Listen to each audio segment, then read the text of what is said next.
Sveiki gyvi, mėlyjei mūsų žiūrovai, su jumis Audrys Antanaitis ir pokalbiai kalbos namuose. O kalbos namuose Lietuvių kalbos institute vyksta tarptautinė mokslinė konferencija Pilypas Ruigys ir apšvietos epocha.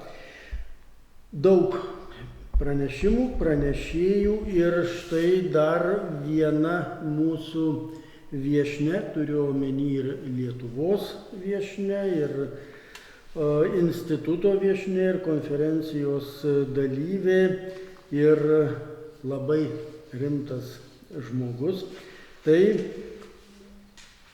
profesorė, Baltų studijų draugijos valdybos pirmininkė, habilituota daktarė Christiane Schiller. Labą dieną, profesorė. Labą dieną. Ir pradėkime nuo, iš tikrųjų, tai keletas temų yra. Tai gal pirmoji tema, jūs esate vokietė, gyvenate Vokietijoje ir mokate lietuvių kalbą. Labai malonu, kaip jūs su lietuvių kalba susidraugavote?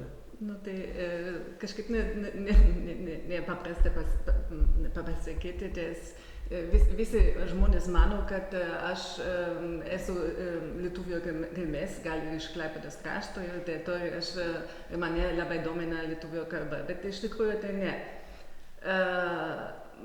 Mane visada domina kalbos ir dėl to studijavau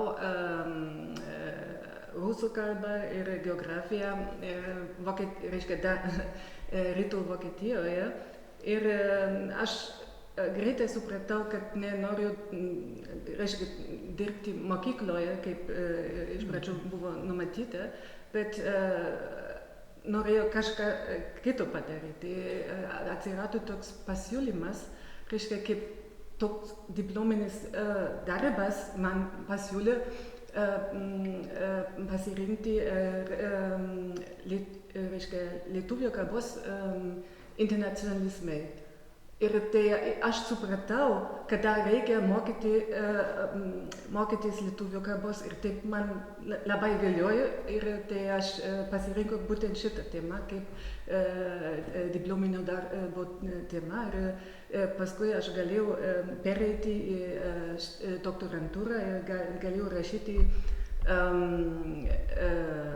disertaciją baltistikos tema, lituanistikos tema.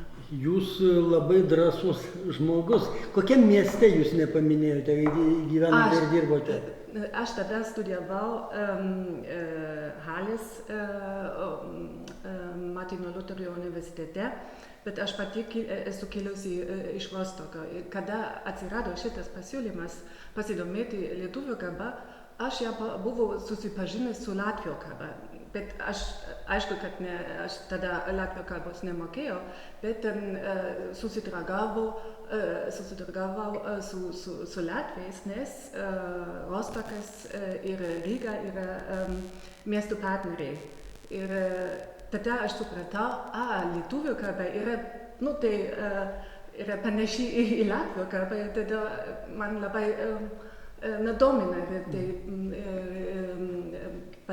pasimokyti lietuvių kalbos. O kiek lituanistikos ar baltistikos tuo metu, kai jūs pradėjote mokytis, Vokietijoje buvo? Ar buvo koks nors baltistikos centras?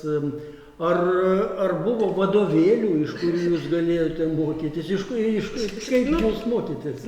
Taip. Aš sakiau, kad aš esu kilusi iš rytų Vokietijos ir toj rytų Vokietijoje baltistikos centro nebuvo, nes politika buvo kitokia, nes ten buvo didelė rusų kalba ir kažkaip lietuvių kalba ten nelabai tepo į šitą savoką. Bet Halės universitete tada dirbo daktarė Gertrude Benze. Teko girdėti, taip. Jinai buvo ten viena iš nedaugelio baltistų rytų Vokietijoje. Ir tai aš pas ją ir rašiau tą diplominį darbą. Jinai paskui mane globojo ir mano disertacija.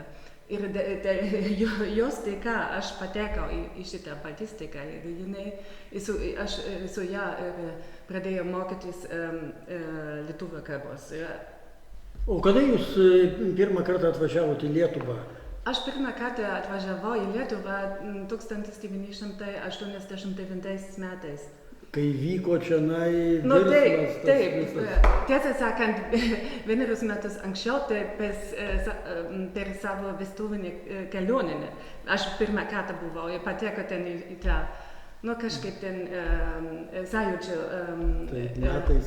Taip, metais. O 1 metus vėliau atvažiavau dalyvauti vasaros kursuose. Ir kažkaip tai buvo labai skausminga, kada aš čia atvažiavau, tai labai ilga istorija, nes tais metais tai buvo, kad tie vasaros kursai buvo skirti užsieniečiams iš vakarų. Tai aš buvau ten viena iš nedaugelio iš rytų šalių ir jie turi mokėti ir jiems buvo parašyta, kada atvažiuoti ir kur jie apsistos ir kažkaip aš tų laiškų negavau. Aš žinau, kad galiu dalyvauti kursuose, bet nežinau, kur ir kada atvažiavau ir aš galvoju, kad kažkas ten stotyje lauks manęs, bet iš tikrųjų tai nebuvo.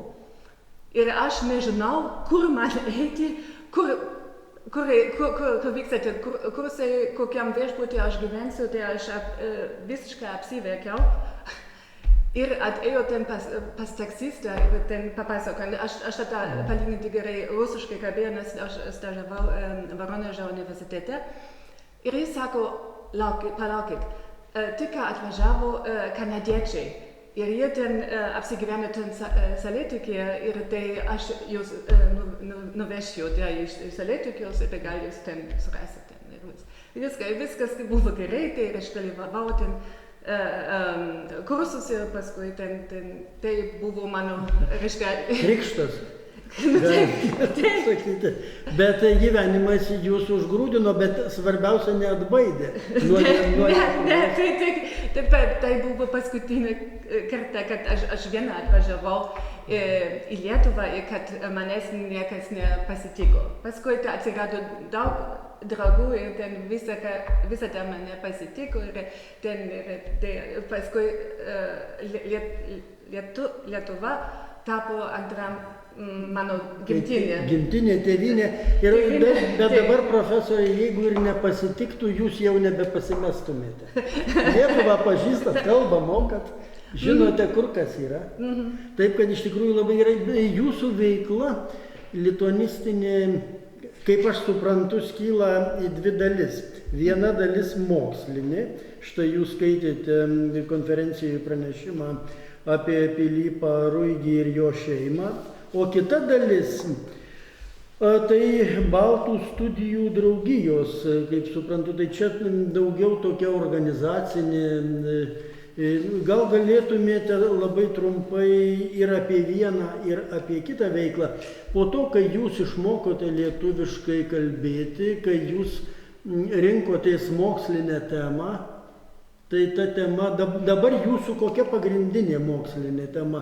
Lituanistinė, Pilypas Ruigys, kiek vietos užima? Apskritai lituanistika yra mano kažkaip pagrindinė tema, bet iš lituanistikos ten aišku, kad mažosios Lietuvos lietuvių kalba. Mažosios Lietuvos. Būtent mažosios Lietuvos, kadangi aš esu vokietė, tai aišku, aš galiu tam kažkaip skirti daugiau jėgų ir tai, kadangi aš kadangi vokiečių kalba yra mano gimtoji, tai aš irgi jau suvokiau ten ir šitą mažosios Lietuvos temą. Ir iš tikrųjų tai tenai yra labai milžiniška žemė, ten labai daug ką tirti. Taip. Yra ir aš manau, kad jums įdomu, jūs atrandate ir lituanistikoje mažosios Lietuvos tematikoje turbūt naujų įdomių dalykų. Aišku, tai visada aš randu tai ir aš kažkaip mano temas labai įvairios Tai aš tyrinėjau ten Mažosios Lietuvos žodynus ir nu, ten man ir domina nu, ten kultūrinis, reiškia, ryšius ten Mažosios Lietuvos ir su kitomis tautomis ir ten dabar, reiškia, pavyzdžiui, su sorbais, tai labai įdomi tematika. Ir dabar aš daugiausia dirbu šitą onomastikos srityje. Gal jūs žinot, kad iš Mažosios Lietuvos daug, bet ne daug, bet visi žmonės pasitraukė į vakarus, į šitą į Vokietiją, o dabar yra daug vokiečių, kurie turi lietuvišką pavardę. Pavyzdžiui, aš esu, kaip jau sakiau, kilusi iš Rostoko miesto ir būtent iš šitą Mecklenburgo žemę, ten daug tokias iš Mažos Lietuvos, iš Rytų Prūsijos, ten atsidūrė po karo ir savo klasėje, ten buvo ten viena, dvi mergaitės, ten viena buvo Katrin Blučovaitis, o kita buvo Sabine Raudys. Tai reiškia,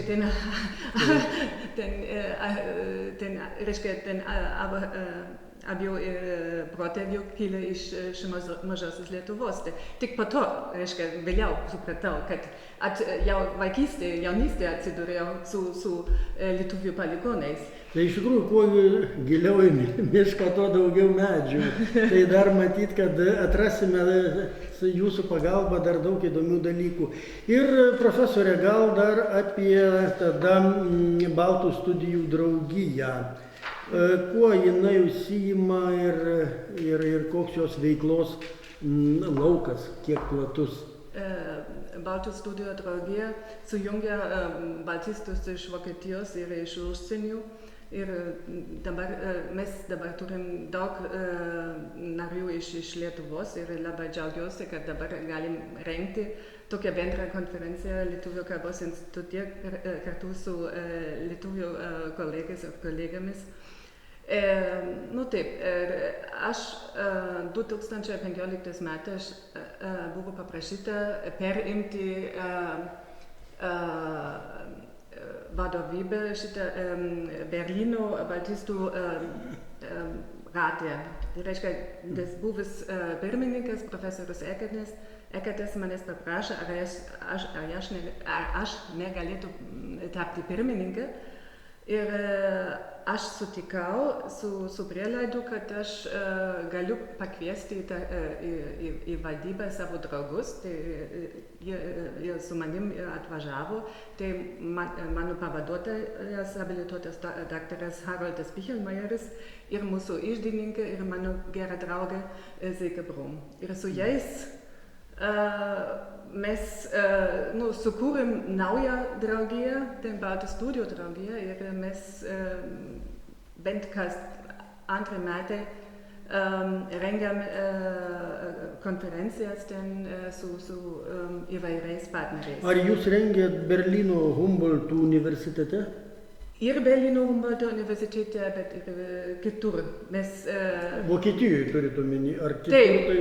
Taip, ir dabar pirmą kartą Lietuvoje, taip, bet mes ir galvojam ir kada nors rengti Lenkijoje, Olštino universitete. Tai nesvarbu, kur galima rengti konferencijas, svarbu, kad galime išgyventi tokius bendrus projektus ir kad gali rengti tokias konferencijas. O sakykime, Rygoje juk latvistika ir Vokietija irgi daug sąsajų turi.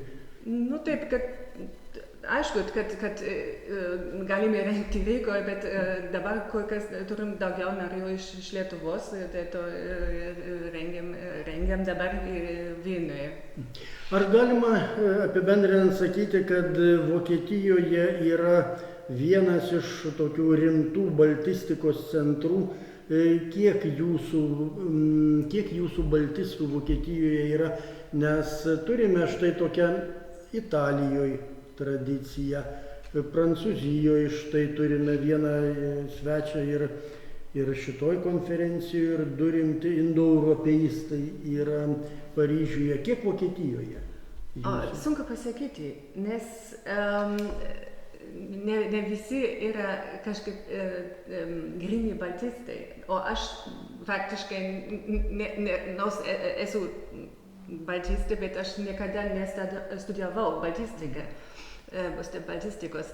Ir ten yra daug tų indogermanistų, to sunku pasakyti, bet aš manau, kad yra tris profesoriai, nors aš tik tai dirbu kviestinė profesorė Humboldt universitete, bet dar dirba Frankfurto universitete gerbiama kolegė Jolanta Galimbeckaitė ir šitam Greifswaldo universitete dar dirba profesorius Stefanas Kessleris. Tai mes trys esam habilituoti daktarai ten baltistikos srityje, bet yra daugiau jaunų tų kolegių, būtent ir pas mus, tai Berlyno Humboldt universitete. Bet jiems aišku, kad labai sunku paskui rasti vietą mokyklose, nes ten vis tiek baltistika yra ne visur, ne visose universitetuose dėstoma ir dėl to kažkaip sunku surasti vietą. Bet aš labai džiaugiuosi, kad mūsų studentai daugiausiai yra studijuoja istorinę lingvistiką, reiškia palyginamoji istorinė lingvistika, jie gali ir dirbti kitur ir pasidomėti baltistiką. Mes irgi labai džiaugiamės, kad jūs Vokietijoje esate, ir prieš tai kalbėjome su profesorium Daniel Petit, jisai apie Vokietijos baltistus ir apie jūs atsiliepė su gilia pagarba, sako, ir pasakojo, kad bendradarbiauja gražiai ir su italais, ir su vokiečiais, ir kad štai šitas tarptautinis tinklas yra. O mums belieka palinkėti jums sėkmės. Laikai visada sunkus yra, bet mes žmonės stiprus, atlaikysime. Tai ačiū profesorė jums už pokalbį, sėkmės. Ir primenu, kad mes kalbėjomės su profesorė, habilituota daktarė iš Berlyno Humboldt universiteto Christiane Schiller. Kalbino Audrys Antanaitis, filmavo Kristina Kropaitė.